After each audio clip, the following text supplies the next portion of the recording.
നമസ്കാരം. ഒരുപാട് വിഷയങ്ങളെക്കുറിച്ച് ഈ സോഷ്യൽ മീഡിയ പ്ലാറ്റ്ഫോമിൽ നാം ഇതിനു മുമ്പും സംസാരിച്ചിട്ടുണ്ട്, ചർച്ച നടത്തിയിട്ടുണ്ട്. അത്തരമൊരു പ്രമാദമായിട്ടുള്ളൊരു വിഷയവുമായിട്ടാണ് ഇന്നും ഞാൻ ഈ സോഷ്യൽ മീഡിയ പ്ലാറ്റ്ഫോമിൽ എത്തിയിരിക്കുന്നത്. അത് മറ്റൊന്നുമല്ല, ഇന്ത്യൻ സ്വാതന്ത്ര്യ സമര ചരിത്രത്തിൽ അതികായകനായിട്ടുള്ള, ഇന്ത്യൻ രാഷ്ട്രീയ രംഗത്ത് അതികായകനായിട്ടുള്ള ഒരു വ്യക്തിത്വത്തെക്കുറിച്ചാണ് ഇന്ന് ഈ സോഷ്യൽ മീഡിയ പ്ലാറ്റ്ഫോമിൽ ഞാൻ വിശദീകരിക്കാൻ പോകുന്നത്. അത് മറ്റാരുമല്ല, പണ്ഡിറ്റ് ജവഹർലാൽ നെഹ്റു എന്ന വ്യക്തിത്വത്തെക്കുറിച്ചാണ് സംസാരിക്കാൻ പോകുന്നത്. ആദ്യം തന്നെ ഈ കേവലം ജവഹർലാൽ നെഹ്റു എന്ന വ്യക്തിത്വത്തിന് പുറകിൽ നെഹ്റുവും മുൻപിൽ പണ്ഡിത്തും എങ്ങനെ വന്നു ചേർന്നു എന്നതിനെക്കുറിച്ച് നമുക്കൊന്ന് വിശദമായിട്ട് വിശകലനം ചെയ്യാം. അതിനു മുമ്പ് ഈ നെഹ്റു എന്ന് പറഞ്ഞാൽ എന്താണ് എന്നുള്ളതിനെക്കുറിച്ച് നമുക്കൊന്ന് നോക്കാം. നെഹർ എന്ന് പറഞ്ഞാൽ കനാൽ. ഈ ഹിന്ദു ഭൂമിയിൽ ധാരാളം, അല്ലെങ്കിൽ ഈ ഉത്തരേന്ത്യയിലൊക്കെ ധാരാളം നെഹറുകൾ ഒഴുകിക്കൊണ്ടിരിക്കുന്നുണ്ട്. നമ്മുടെ നാട്ടിൽ മലയാളത്തിൽ പറഞ്ഞു കഴിഞ്ഞാൽ, അല്ലെങ്കിൽ മലയാള ഭാഷയിൽ അല്ലെങ്കിൽ മലയാളക്കരയിൽ ഉപയോഗിക്കുന്ന ഒരു വാക്കാണ് കനാൽ. കനാൽ എന്നൊരു ആംഗലേയ ഭാഷയാണ്. എന്നിരുന്നാലും നമ്മൾ കനാൽ എന്നാണ് ഉപയോഗിക്കുന്നത്. ആ കനാലിനെയാണ് ഇവിടെ നെഹർ എന്ന് പറയുന്നത്. ജലാശയം, ജലം ഒഴുകിപ്പോകുന്ന ഒരു ഇടം, അതാണ്. അപ്പം അതിന് അത്തരമൊരു കനാലിന്റെ ഓരത്തായിരുന്നു നെഹ്റുവിന്റെ പൂർവികന്മാരുടെ വീടുകൾ.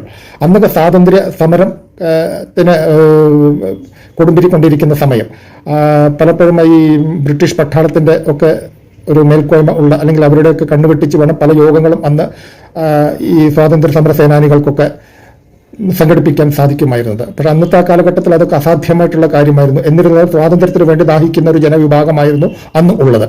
അപ്പോൾ അങ്ങനെ ഈ സ്വാതന്ത്ര്യത്തിന് വേണ്ടി ഉള്ള അങ്ങനെയുള്ള ഒരു കാലഘട്ടത്തിലാണ് ഈ യോഗങ്ങൾ കൂടുവാൻ പലപ്പോഴും ഈ എവിടെയാണെന്നൊന്നും വ്യക്തമായിട്ടുള്ള ആദ്യം മുൻകൂട്ടി അറിയിക്കാൻ പറ്റില്ല. പെട്ടെന്നാണ് ഇന്ന ഭാഗത്താന്നൊക്കെ അറിയുക. കാരണം അത് ബ്രിട്ടീഷ് പോലീസൊക്കെ അറിഞ്ഞു കഴിഞ്ഞാൽ അതിൻ്റെ പ്രശ്നങ്ങൾ അല്ലെങ്കിൽ പ്രത്യേകതകളൊക്കെ വളരെ വലുതാണ്. അതുകൊണ്ട് തന്നെയാണ് അത് വളരെ രഹസ്യമായിട്ട് ആ സമയങ്ങളിലാണ് ഈ മൗത്താണ് അത് പോയിരുന്നത്. കാരണം കൂടുതൽ പ്രചാരമൊന്നുമില്ലാതെ. അപ്പോൾ ഇന്ന് പ്രവർത്തകന്മാർ ചോദിക്കും, ഇന്ന് യോഗം എവിടെയാണ് എന്ന് ചോദിച്ചു കഴിഞ്ഞാൽ ആ നെഹ്റുവാല ക ഉദർ എന്ന് പറഞ്ഞു കഴിഞ്ഞാൽ, നെഹർ എന്ന് വെച്ചാൽ കനാലിൻ്റെ അടുത്ത് താമസിക്കുന്ന അവൻ്റെ വീട്ടിലാണ് എന്നുള്ളതാണ് ഇവർ ഉദ്ദേശിക്കുന്നത്.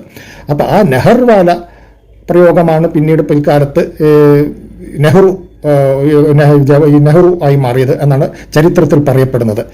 അപ്പോൾ അതിനെക്കുറിച്ച് ഒന്നുകൂടി വിശദമായിട്ട് നമ്മൾ പഠിക്കുകയാണെങ്കിൽ എന്താണ്, കാരണം ഈ നെഹ്റു ചാച്ച പണ്ഡിറ്റ് ജവഹർലാൽ നെഹ്റു ജനിച്ചതവിടെ അലഹാബാദിൽ അദ്ദേഹം ജനിച്ച ആ സ്ഥലവും വീടും ഇന്നൊരു ഹിസ്റ്റോറിക്കൽ മ്യൂസിയമായിട്ട് അവിടെ ഉണ്ട് എന്നുള്ളത് വാസ്തവം. എന്നാണ് പണ്ഡിറ്റ് ജവഹർലാൽ നെഹ്റു ജനിച്ചത്? 1889 നവംബർ 14 അല്ലേ? അപ്പോൾ അദ്ദേഹത്തിൻ്റെ പിതാവാരായിരുന്നു മോത്തിലാൽ നെഹ്റു. അദ്ദേഹത്തിൻ്റെ പിതാവാരായിരുന്നു ഗംഗാധർ നെഹ്റു അല്ലേ? അദ്ദേഹത്തിൻ്റെ പിതാവാരായിരുന്നു നാരായൺ നെഹ്റു. നോക്കിക്കോളാം, ആ നെഹ്റുവിൻ്റെ ഒരു പാരമ്പര്യം പോയി വന്നത് നാരായൺ നെഹ്റു അല്ലേ? കിഷൻ നാരായൺ നെഹ്റു എന്ന മറ്റാണ് എന്നാണ് എനിക്ക് കൃത്യമായിട്ട് ഓർമ്മയില്ല. അപ്പോൾ ഇതുവരെ നെഹ്റുവാണ്. ഇനിയാണ് രസം കിടക്കുന്നത്. ഇനി ഈ ഇദ്ദേഹത്തിൻ്റെ പിതാവാരായിരുന്നു വിശ്വനാഥ് കോൾ. അവിടെ നെഹ്റു ഇല്ല. ഈ വിശ്വനാഥ് കോളിൻ്റെ പിതാവ് ആരായിരുന്നു? രാജ്നാഥ് കോൾ. അപ്പോൾ ഈ രാജ്നാഥ് കോൾ എന്നാണ് ജീവിച്ചിരുന്നത്? 1696 അദ്ദേഹം ജനിച്ചിരിക്കുന്നത്. നെഹ്റു ജനിച്ചിരിക്കുന്നത് 1889. ഏകദേശം ഒരു 100-120 വർഷത്തെ പഴക്കമുള്ള ഈ 6-7 ജനറേഷനിലെ ഗ്യാപ്പ്. കാരണം അത് നമ്മൾ തെറ്റ് പറയാൻ പറ്റില്ല. കാരണം അന്നത്തെ ഒരു കാലഘട്ടം അതായിരുന്നു. ചെറുപ്പത്തിൽ വിവാഹം കഴിക്കും, കുട്ടികളുടെ അച്ഛനാവും, മുത്തച്ഛനാവും, മുതുമുത്തച്ഛനാവും. അതൊക്കെ സ്വാഭാവികമാണെങ്കിലും നമ്മൾ കുറ്റപ്പെടുത്തുന്നില്ല. ആ കാലഘട്ടത്തിൻ്റെ ഒരു പ്രത്യേകതയായിരുന്നു അതൊക്കെ. അപ്പോൾ ഇതാണ്.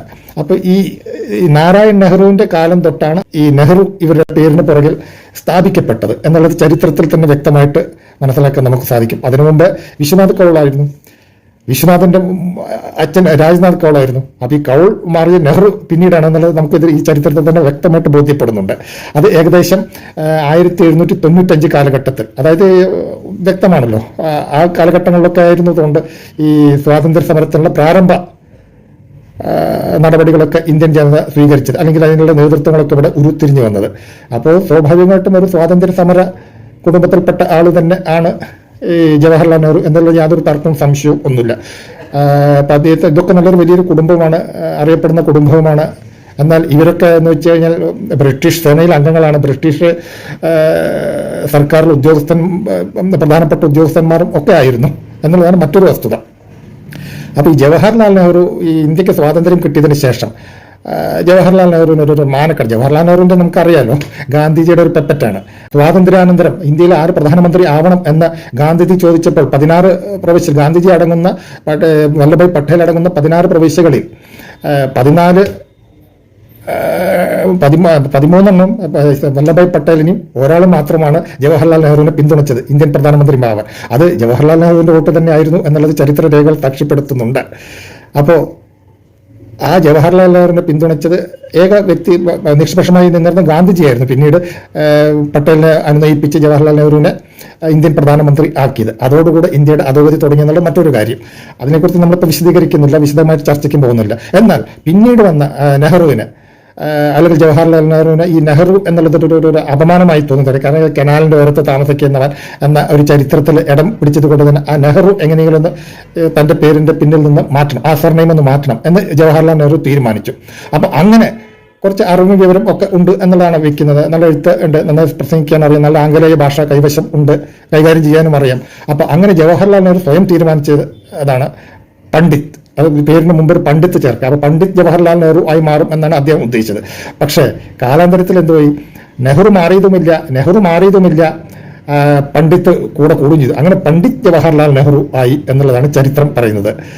അപ്പോൾ ഇതൊക്കെ തന്നെയാണ് ഈ നെഹ്റു കുടുംബവുമായി ബന്ധപ്പെട്ടിട്ടുള്ള ചരിത്രം. എന്നാൽ ഈ നെഹ്റു എന്ന ഈ പണ്ഡിറ്റ് ജവഹർലാൽ നെഹ്റുവിന് ഈ നെഹ്റുവിനോട് എത്രമാത്രം വിരോധമുണ്ട് എന്നുള്ളത് നമുക്ക് ഒന്നുകൂടി സാക്ഷ്യപ്പെടുത്തുന്ന ചരിത്രമാണ്. അദ്ദേഹത്തിന്റെ മകളായി ഇന്ദിരാഗാന്ധിക്ക് ഇന്ദിരാ നെഹ്റു എന്ന് അദ്ദേഹം പേരിട്ടിട്ടില്ല. ഇന്ദിര പിന്നീട് ആ നെഹ്റു കൊണ്ട് നടന്നിട്ടുള്ള ഇന്ദിര പിന്നീട് വന്നത് ഗാന്ധി എന്ന ഒരു പേരിലൂടെയാണ്. ഇന്ത്യയുടെ പരമ്പര മുഴുവൻ നോക്കിക്കോളൂ, രാഹുൽ ഗാന്ധി വരെ ഉള്ള അല്ലെങ്കിൽ പ്രിയങ്ക ഗാന്ധി വരെ ഉള്ള ഈ ഇറ്റലിയിൽ നിന്ന് വന്ന മദാമ വരെ ഉള്ള ഒരു ഗാന്ധിയാണ് വെച്ചിരിക്കുന്ന സർനെയിമായിട്ട്. ഒരിക്കലും നെഹ്റുവിനെ പിന്തുടർന്നിട്ടില്ല. എന്തുകൊണ്ടാണ്? ഇതാണ് പ്രധാനമന്ത്രി ഒരിക്കൽ കളിയാക്കിക്കൊണ്ട് പാർലമെന്റിൽ ചോദിച്ചത്, എന്തുകൊണ്ട് നിങ്ങൾ നെഹ്റു ഉപയോഗിക്കുന്നില്ല? കാരണം നെഹ്റു തന്നെ അപമാനം കൊണ്ട് ചുമന്ന് നടന്നിരുന്ന ഒരു പേരാണ് നെഹ്റു, അതായത് കനാലിന്റെ ഓരത്ത് താമസിക്കുന്നവൻ എന്ന ഉള്ള ഇതിൽ. അപ്പൊ ആ നെഹ്റു എന്നുള്ള ഒരു വാക്കിനെ ഉപേക്ഷിക്കാൻ വേണ്ടി നെഹ്റു പിന്നെ ഇന്ദിരാഗാന്ധിയുടെ കൂടെ ഫിറോസ് ഗണ്ഡിയെ കല്യാണം കഴിച്ചുള്ള ഫിറോസ് ഗണ്ഡിയെ മാറ്റി ഗാന്ധിയാക്കി മാറ്റി. അതാണ് യഥാർത്ഥത്തിൽ നെഹ്റു കുടുംബവുമായിട്ടുള്ള ഈ നെഹ്റു ബന്ധത്തിന്റെ ചരിത്രങ്ങൾ. Thank you.